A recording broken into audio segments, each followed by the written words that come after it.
Saudações a todos e a todas que nos acompanham. Eu sou a Débora Crisquios, acadêmica de Engenharia Florestal da UTFPR Campus Dois Vizinhos. E eu, Marjorie Elisa, também graduando em Engenharia Florestal da mesma universidade. É com muito prazer que estamos começando agora o nosso 12º episódio do podcast Caminhos da Floresta. No episódio de hoje, traremos um assunto que já virou manchete em vários jornais, programas de TV, rádios, com direito ao artigo publicado na página da agência Bore, o curioso fato da polêmica da reabertura da Estrada do Colono, que corta o Parque Nacional do Iguaçu, e todo o conflito gerado pelo seu fechamento. Fazendo aqui uma breve introdução e também esclarecendo para aqueles que não saibam que estrada ou que polêmica é esta, a Estrada do Colono ela trata-se de uma estrada que corta o Parque Nacional do Iguaçu, no Paraná, e liga os municípios de Capanema e Serranópolis, ligando assim a região sudoeste e oeste do Paraná.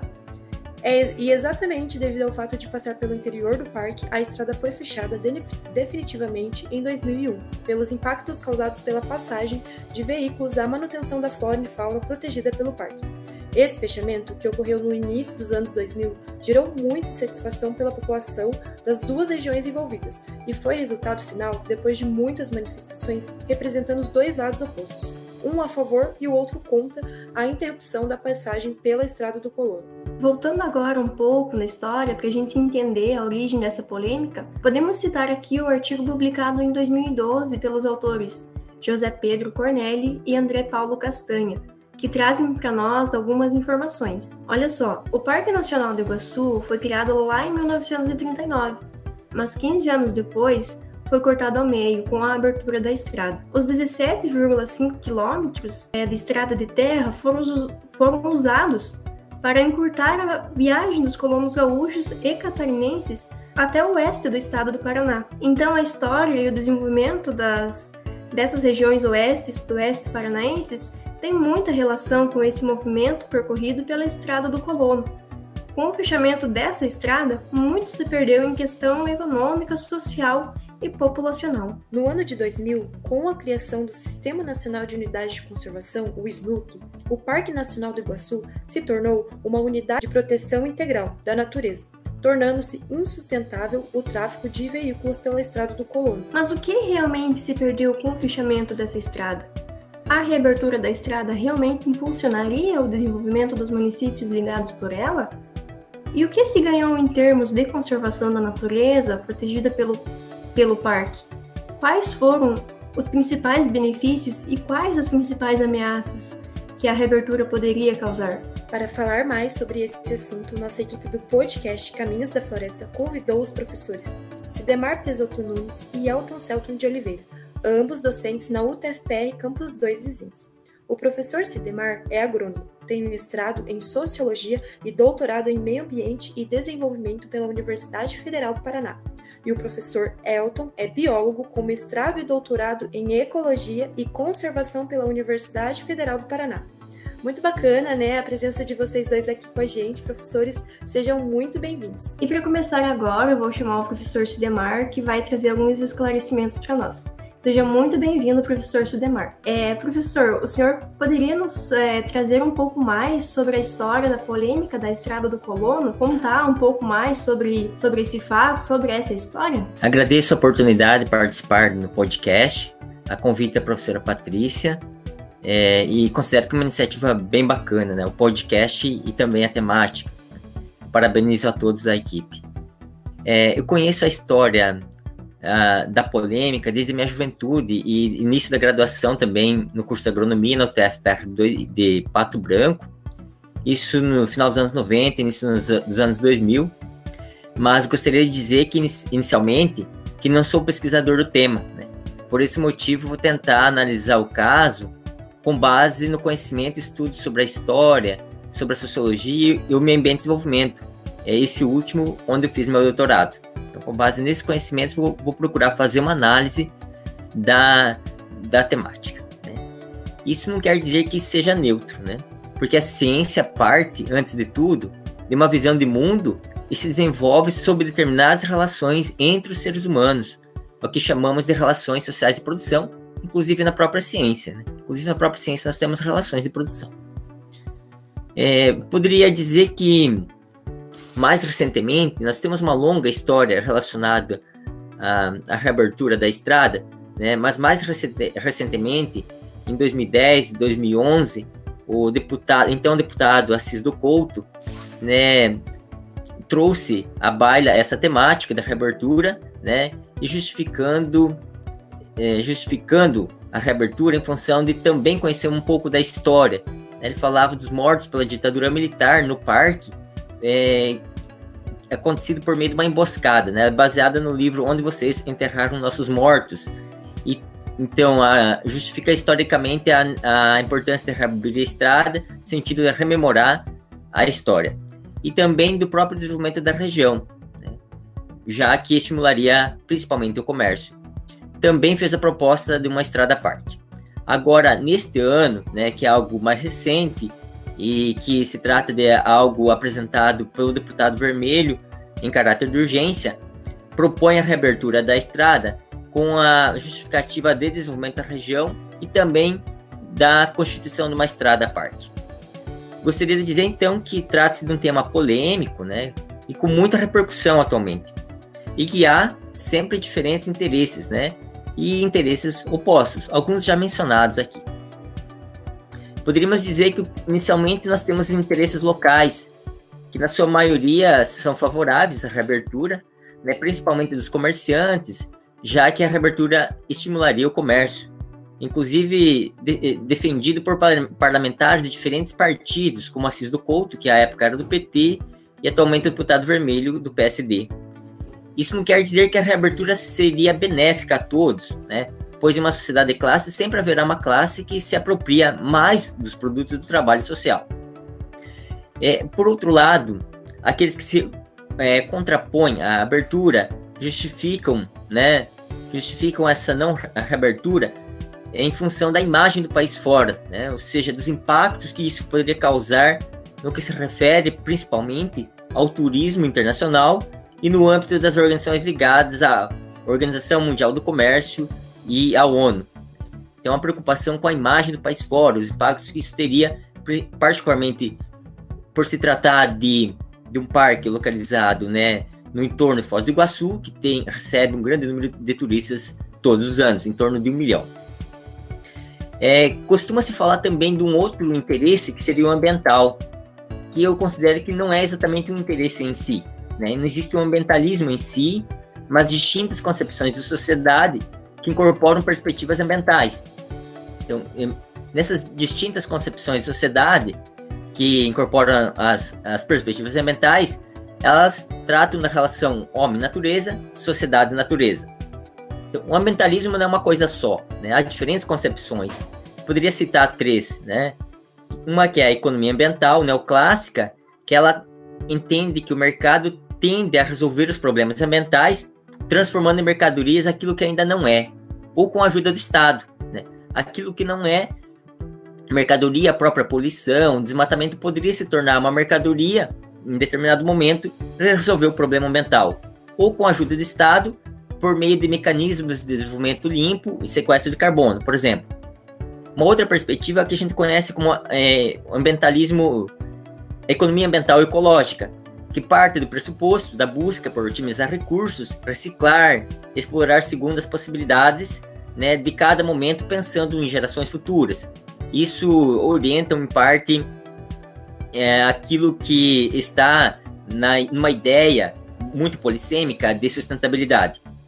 E também uma outra perspectiva, que é a economia ambiental marxista ou ecomarxista, que vai dizer que o processo de poluição, de degradação dos recursos naturais, do meio ambiente, ele é inerente ao modo de produção capitalista, já que ele é, por natureza, né, expansionista, ou seja, ele busca sempre, com vistas a ampliar a capacidade, o regime de acumulação, se expandir-se.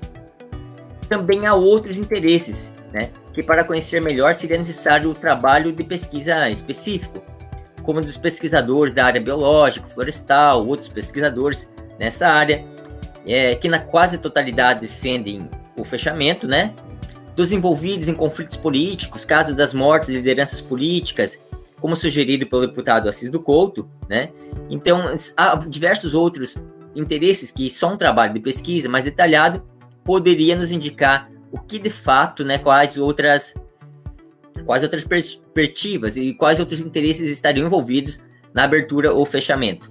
Então, em síntese, poderíamos tratar, então não sendo neutro, mas assim buscando compreender esse processo histórico que é longo, como já foi mencionado na abertura desse episódio, né, de um processo bastante extenso, mas assim os elementos mais recentes envolvem a memória histórica e envolvem interesses locais, né, defendidos por comerciantes locais, por representantes políticos locais ou até mesmo estaduais, e em contraposição a eles, interesses que estariam mais preocupados com a imagem do país fora dele, inclusive das sociedades comerciais do Estado e do país já lançaram manifestos contrários à reabertura com essa preocupação, tá?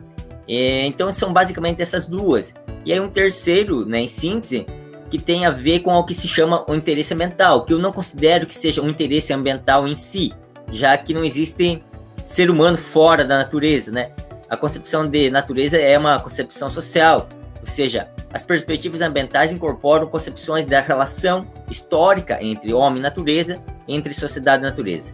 Então, era mais ou menos isso que eu poderia trazer de elementos para o debate, e agradeço mais uma vez a oportunidade de participar desse episódio. Professor, muito obrigada pelo seu esclarecimento, mas eu tenho mais uma perguntinha aqui que eu gostaria de saber a sua opinião em relação ao fechamento dessa estrada naquela época ainda. Teve perdas nesse processo ou não? Obrigado pela questão, Débora. Assim, poderia dizer que a minha resposta tem muito mais a ver, não com o trabalho de pesquisa, mas pelo aquilo que eu conheço, que foi divulgado pela mídia, né, acerca disso. Então, a mídia indica, com base em entrevistas históricas sobre o processo, que sim, houveram perdas, né, por parte comercial, porque a partir do momento que se fecha uma estrada, ela liga cidades importantes, o fluxo por ela diminui, né? Então, o fluxo comercial diminui e a reabertura desses comerciantes está muito em função disso, da possibilidade de ampliar o comércio local, ampliar o número de pessoas que transitam por aqueles locais e, de certa forma, estimular a economia, né, localmente. Então, as entrevistas, o que a mídia divulgou, né, recentemente também, em outras épocas, indicam que sim, né, houve inclusive em Capanema uma redução na população residente no município, no entorno, alguns comércios foram fechados, né, e agora se desenvolve recentemente uma busca por reanimar um outro tipo de comércio que tem a ver também, isso também é divulgado pela mídia, tem a ver com o processo histórico da estrada, para contar a história da estrada, o acesso ao Rio Iguaçu, uma outra forma de tentar, em não se abrindo, né, em tentar estimular o turismo em torno dessa história. Eu faria uma pergunta agora, mas acho que o senhor até já respondeu, mas lá no início, na primeira pergunta, o senhor falou bastante sobre a reabertura dessa estrada. Ela está trazendo uma polêmica, né, em relação a grandes fatos como o meio ambiente, né, e outros fatores. Mas esse evento, a reabertura da estrada, então ela tem chances, né, de impulsionar o desenvolvimento dos municípios ligados por ela, né, como Capanema. O que o senhor acha? Vai impulsionar bastante ou não? Pois essa é uma questão bem importante e que já, né, indicada no início, e eu tentei me esquivar dela, mas eu acho que não tem como, né? De fato, né, para a comunidade local, não sei quantificar quanto um trabalho de pesquisa seria necessário para isso, o quanto isso estimularia a economia local, né? Com certeza teria estímulos, sim, né? Do ponto de vista que aumentaria o fluxo de pessoas, a não ser que outras estratégias sejam buscadas. Vamos pensar na possibilidade de não fechamento ou outras estratégias fossem buscadas. Mas, claramente, a boa parte da população local, isso não quer dizer que todos, sempre, em qualquer processo que gere algum benefício, os produtos desse benefício não são socialmente distribuídos igualmente, né? Alguns se beneficiam mais do que outros, né? Então a gente sabe que nessa busca por reabertura há uma tendência de estimular comércio, estimular, né, alguns setores da economia, mas é claro que alguns se beneficiarão mais do que outros, né? Tem outros interesses, inclusive, envolvidos, que eu não saberia, assim, quantificar e mencionar todos, mas com certeza, em qualquer processo histórico, qualquer processo social, sempre haverão distintos interesses. Há a possibilidade, sim, de ampliar, estimular um desenvolvimento econômico, mas o produto desse desenvolvimento econômico nem sempre, quase na totalidade das vezes, ele é distribuído igualmente entre todos, né? Alguns se apropriam mais dele, né? Se beneficiam mais dele. Então, eu acho que é mais ou menos isso, né? Só um trabalho de pesquisa mais amplo, né? Poderia tentar quantificar. Essa quantificação também seria não seria um fato consolidado, já que a história se modifica, né? A gente pode tentar indicar tendências do que poderá vir a ser, mas nunca a gente consegue prever o futuro. Então, nesse sentido, um trabalho como esse poderia indicar algumas tendências, mas nunca prever o futuro acerca de, olha, o município de Capanema, o entorno dobrará sua economia, a população também dobrará. Isso não tem como, né, ter certeza, porque se trata de um momento histórico de hoje, né? E a história não é possível de se prever ela, é possível de se indicar tendências. Bem esclarecedor, né, professor Sidemar, suas falas. É bem interessante a gente estar conhecendo um pouco mais sobre a história, né, desse local e também esse desenvolvimento regional, né, que essa reabertura poderia vir propiciar. Bom, agora conversando um pouco mais, né, com o professor Elton. Então, professor, a gente gostaria, né, de falar, né, gostaria que você comentasse um pouco mais aí para o pessoal de casa, né, quais seriam as principais ameaças que a reabertura ela poderia causar? Bom, primeiramente eu quero agradecer o convite para participar no podcast aqui. E é sempre bom conversar, né, com os alunos através de formas que levem a um alcance maior, né? Eu acho que o podcast ele é algo mais moderno que leva essas informações a um grande alcance, né? Mas respondendo a pergunta, as principais ameaças, eu digo que a principal ameaça é o pensamento a curto prazo, né? Esse pensamento do hoje, do agora, né, não prevendo as gerações futuras muitas vezes, né, sem prever o que vai acontecer lá na frente. Mas do ponto de vista da ecologia, da conservação, né, que é a minha área de formação, né, eu fiz mestrado e doutorado em ecologia e conservação, e tem até um livro que fala sobre a Estrada do Colono desse ponto de vista, né, do ponto de vista conservacionista, que é um livro que tem na nossa biblioteca, que é a Biologia da Conservação, o nome do livro, Biologia da Conservação. E ele retrata, porque ele foi escrito por um autor, né, por um professor de Londrina, que trabalha na área de conservação, e ele retrata muito bem essa questão conservacionista, ele dá muitos exemplos, né? Então, fica a dica aí para o pessoal que está nos ouvindo, que possa, então, acessar esse livro, né? Biologia da Conservação, Primack Rodrigues, tá? O nome dos autores. Bom, então, assim, as principais ameaças, fora essa questão do pensamento a curto prazo, né? Essa questão que é medida apenas no hoje, no comércio atual, né? Nós temos diversos argumentos conservacionistas, né, sobre a ameaça, né, sobre as ameaças que uma estrada poderia levar, né, àquele ambiente, né, o Parque Nacional do Iguaçu. A primeira coisa é que o Parque Nacional do Iguaçu está conectado ao Parque Nacional do Iguaçu argentino, né, formando a segunda maior área, né, do bioma Mata Atlântica do sul, né, aqui do sul do Brasil, segunda maior área preservada, né, do sul do Brasil. E uma estrada, ela promoveria uma ruptura dessa integridade desse ambiente, né, ou seja, ele seria dividido em duas partes, tá? E quando você tem uma divisão do ambiente, você permite uma interiorização dos impactos, né? Porque quando a gente vê uma estrada, é facilmente perceptível que ocorre uma perda de hábitat, né? Um desmatamento ou uma retirada da floresta naquele local que passa a estrada. Porém, os impactos vão muito além disso, né? Por que isso, né? Porque causa um processo que a gente chama de fragmentação.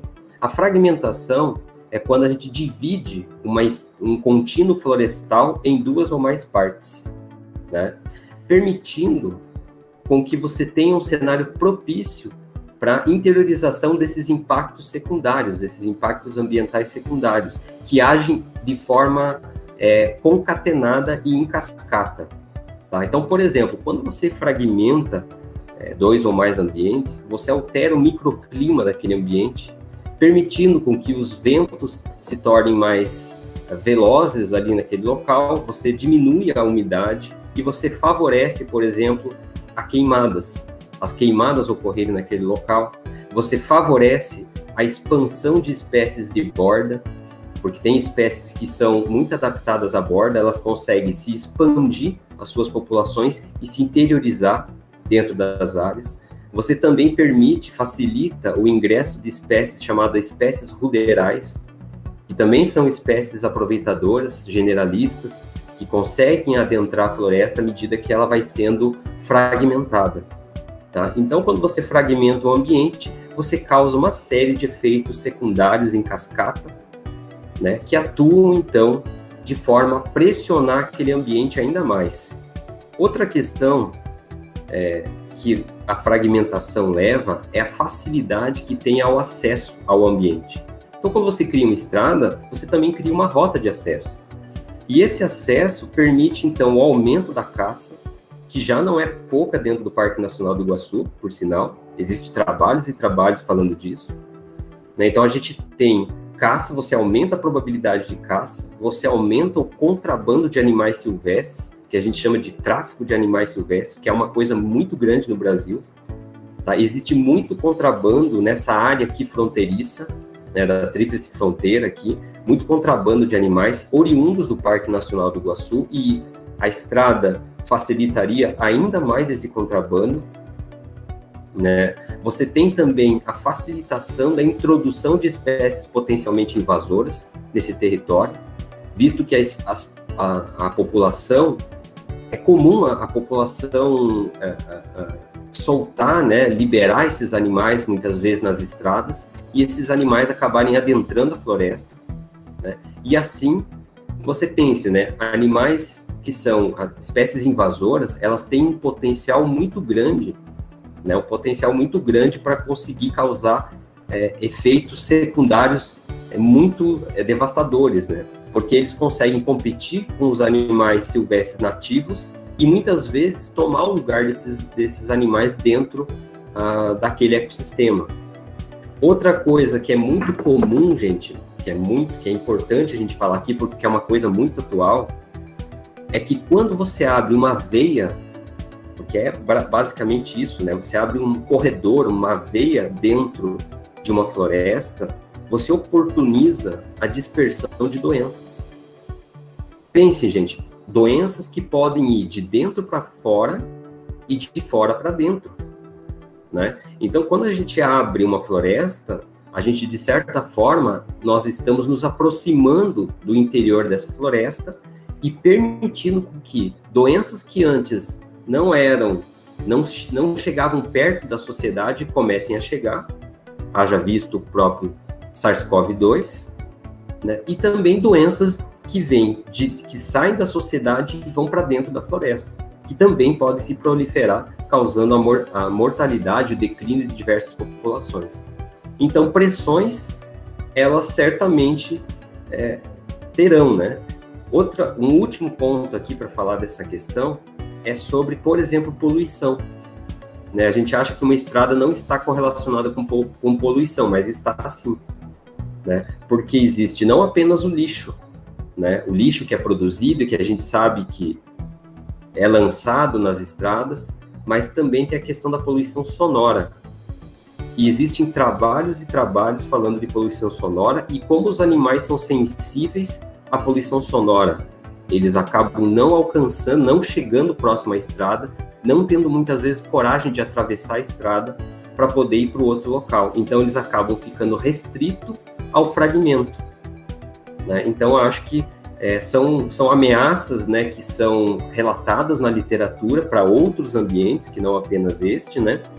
mas que já existe relatos para este ambiente quando era na versão, isso na década de 90, quando a estrada era aberta, né? Quando tinha a abertura da estrada. Então, são ameaças que são relatadas. Então, essas eu consideraria como sendo as principais ameaças.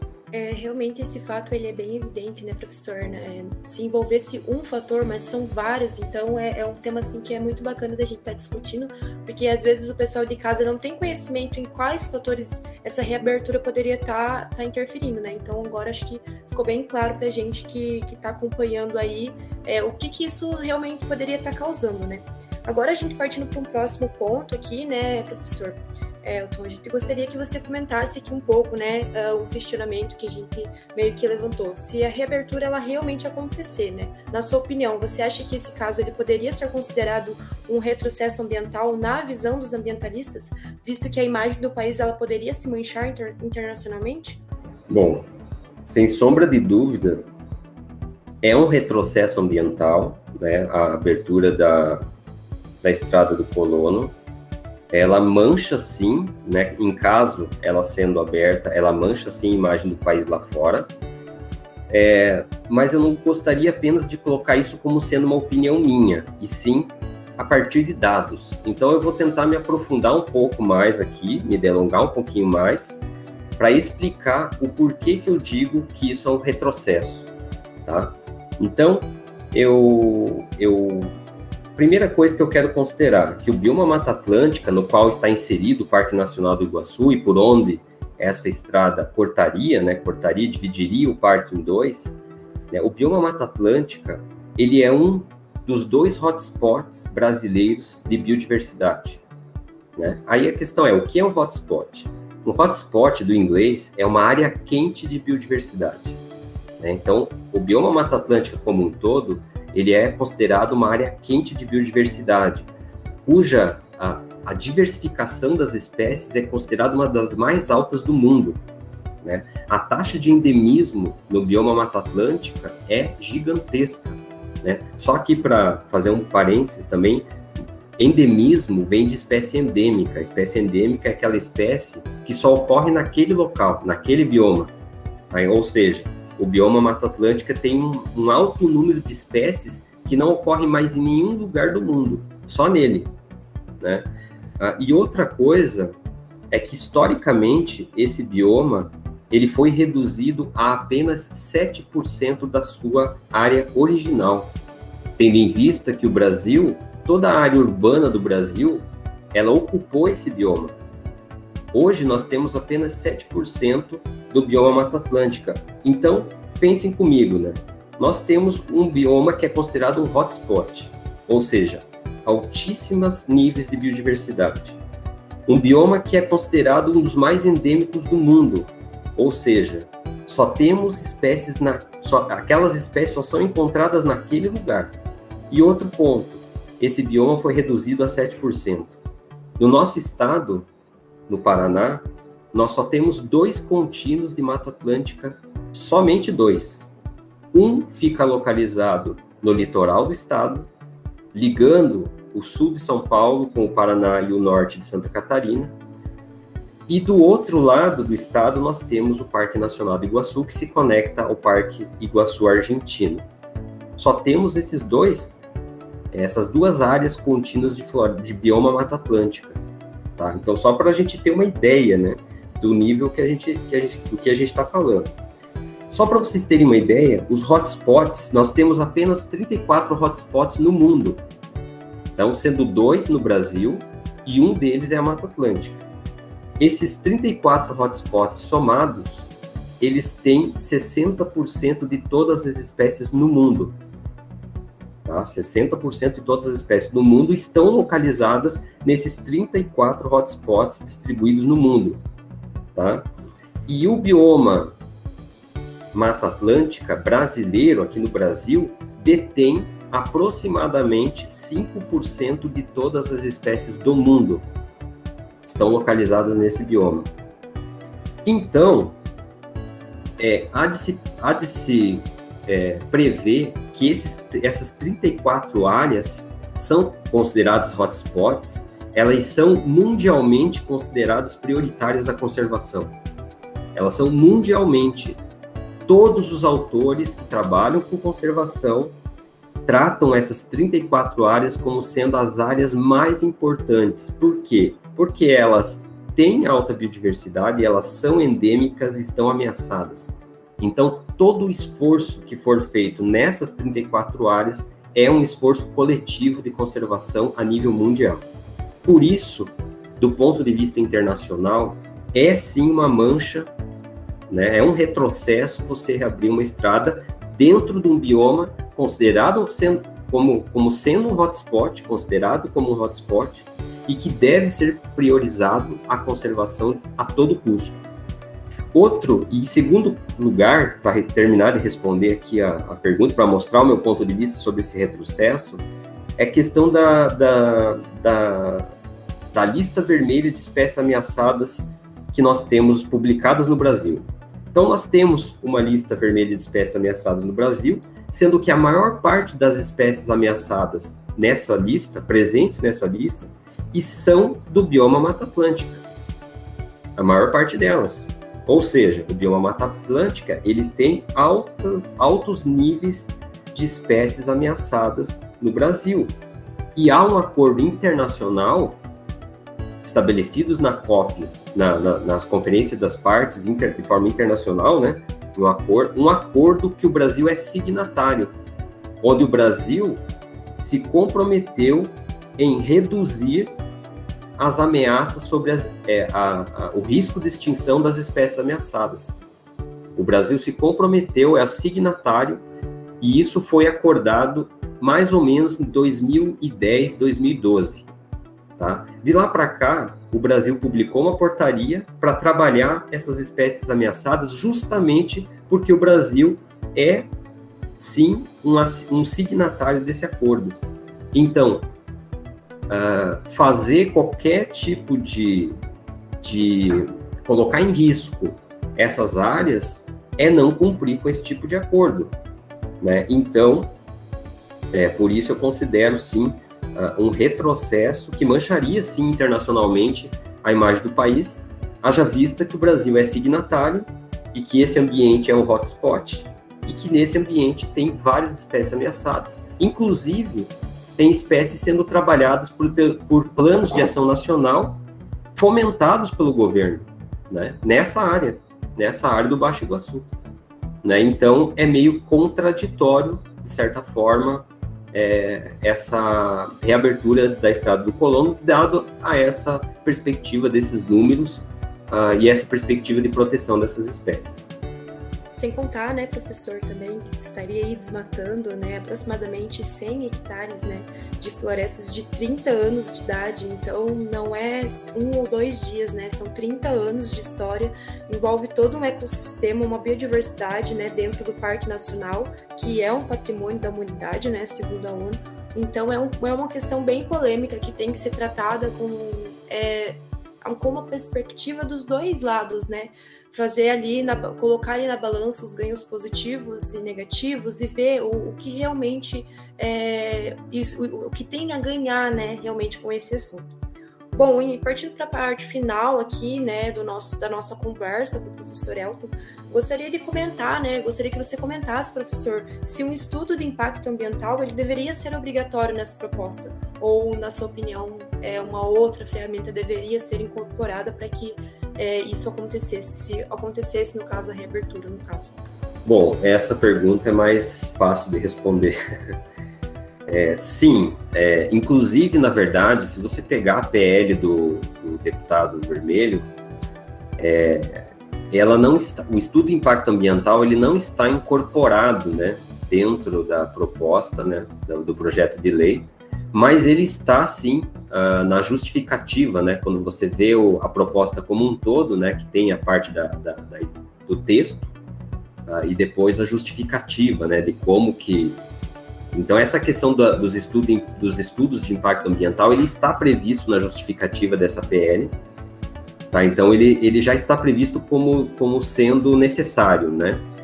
Mas, de qualquer forma, se não tivesse previsto lá, nós temos atualmente ainda, né, vamos deixar bem claro, atualmente, considerando a legislação ainda vigente, eu até estou fazendo uma ênfase nesse ainda vigente, porque daqui a pouco pode mudar, se torna necessário esses estudos de impacto ambiental, porque qualquer estrada que seja aberta, né, ou reaberta, ela necessita do processo de licenciamento, onde você tem, então, um estudo de impacto ambiental já para a licença prévia, né. Porém, eu gostaria aqui de deixar, talvez dar uma dica para um próximo podcast aqui, já é possível, né, vocês discutirem isso. Fiquem atentos, porque existe a PL 3729, né, que vocês já devem estar sabendo, que altera, né, que já foi aprovada pela Câmara dos Deputados e agora está no Senado, que altera substancialmente o processo de licenciamento, inclusive removendo a necessidade da licença prévia da LP, né, LI e LO, das estradas, da abertura de novas estradas, né, fazendo um processo mais simplificado. Então, existe já essa PL já foi aprovada pela Câmara dos Deputados, já está no Senado, e se ela for aprovada da forma como está, pode alterar, sim, substancialmente a questão do licenciamento das estradas, fazendo um licenciamento bem mais simples para poder fazer a abertura de novas estradas.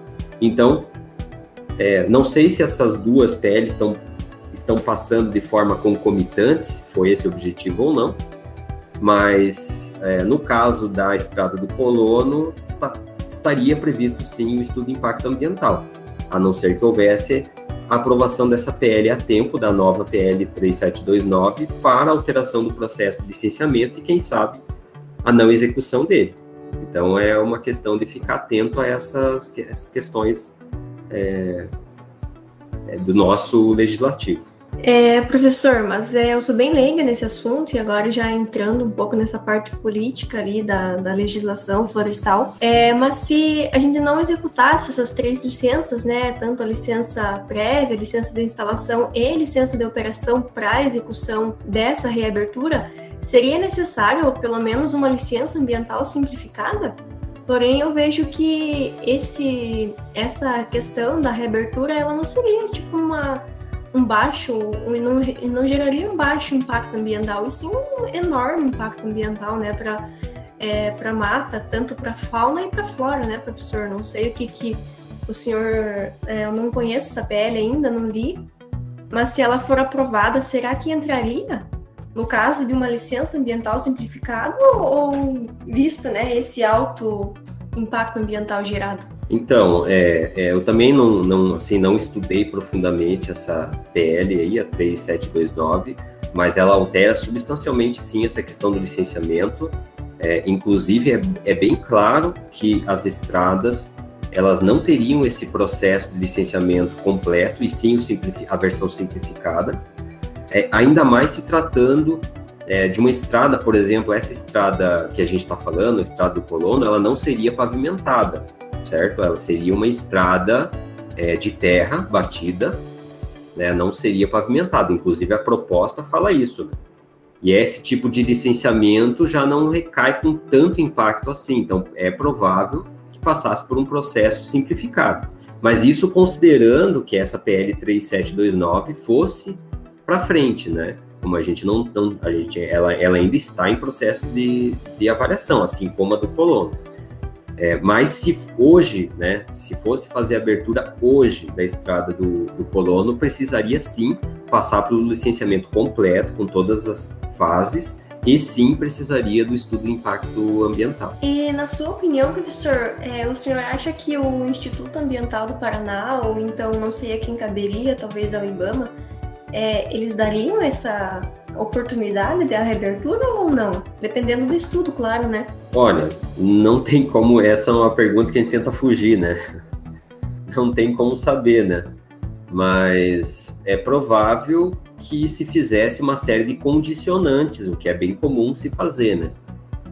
Se aprovar com uma série de condicionantes, que aí teria que ver, né, como seria feito isso.